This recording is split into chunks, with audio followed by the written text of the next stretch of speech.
பொதுவாகவே ஃபாசிஸ்டுகள் மக்கள் மீது இருக்கிற கொடுங்கோளர்கள் எப்பவுமே முட்டா பயலா தான் இருப்பான். இங்கேயும் அப்படிதான்.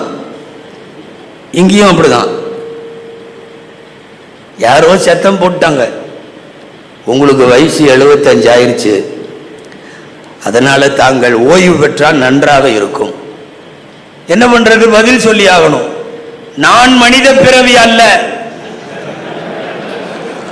என்ன மனுஷனா இருந்தா தானே ஓய்வு தேவை? நீ 75 வயசுன்னு என்னை வீட்டுக்கு அனுப்பலான்னு பாக்குறியா?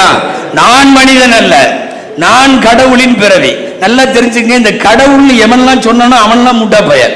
இதுக்கு முன்னாடி குரான்ல பாத்தீங்கன்னா 2 பேர் தான் அதை சொல்லியிருக்காங்க. ஒன்னு ஃபிரௌன்னு ஒருத்தன், இன்னொருத்தன் நம்ரூதுன்னு ஒருத்தன். 2 பேருமே வடிகட்டுன முட்டாள். வடிகட்டிய முட்டாள்களின் கடைசி புகலிடம் என்ன தெரியுமா? நான் கடவுள், நான் கடவுளின் அவதாரம், நான் கடவுளின் பிறவி. நான் மனித பிறவி இல்லைங்கிற வாசகம் ஏன் தெரியுமா வருது? உள்ள இருந்தே கிளம்பிட்டானுங்க. 75 வயசு ஆச்சு, you can go, you pack அப்படின்னு சொல்லி பின்னாடி போன்ற மாதிரி சொன்ன உடனே தான் அவதாரம் எடுத்திருக்கிறார். நான் இதுவரைக்கும் யாரு பேரையும் சொல்லல, ஆனா நீங்க புரிஞ்சுக்கிறீங்க.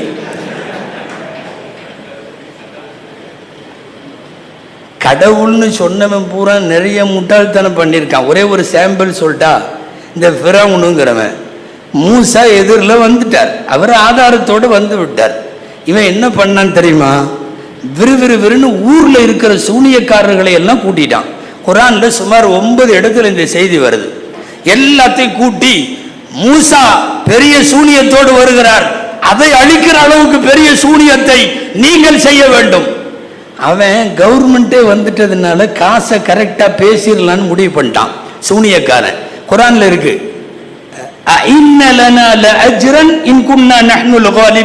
9வது ஜுஸ் 16வது ஜுஸ் 2லயும் இருக்கு. ஆமா, நாங்க ஜெயிச்சுட்டா காசு கரெக்டா கொடுத்துருவீங்கல்ல. அதுக்கு ஃபிரௌன் சொன்னா, கால நஅம் வ இன்னக்கும் இதல் லமினல் முகர்ரபீன். ஆமாமா, காசெல்லாம் கரெக்டா கிடைச்சிரும். அரண்மனைக்கு, அரசுக்கு நீங்க ரொம்ப நெருக்கமானவங்களா மாறிடுவீங்க. நீங்க அவரை ஜெயிச்சா போதும். கூலிய கன்ஃபார்ம் பண்ணிட்டு இவன் போனதுக்கு அப்புறம் தப்சீர்ல எழுதுறாங்க, அவனா பேசிட்டானா சூனியக்காரர்கள்லாம். ஆமா, இவன் தான் கடவுளாச்சே, இவைய நம்மள்கிட்ட வந்தான். இல்ல கேட்பனா இல்லையா? ஏங்க நீ வந்து சாதாரணமா அரசேன்னு சொல்லிட்டு இருந்தேன்னா பிரச்சனை இல்லை. நீ திடீர்னு வந்து அனரப்புக்கும் ஆளா நான் கடவுள்னு சொல்லியிருக்க. கடவுள்ங்கிறவன் எதுக்காக சூனியக்காரன் போகணும்? இவன் காசு கூலி அதுல எதுவும் வில்லங்க வந்துடக்கூடாது.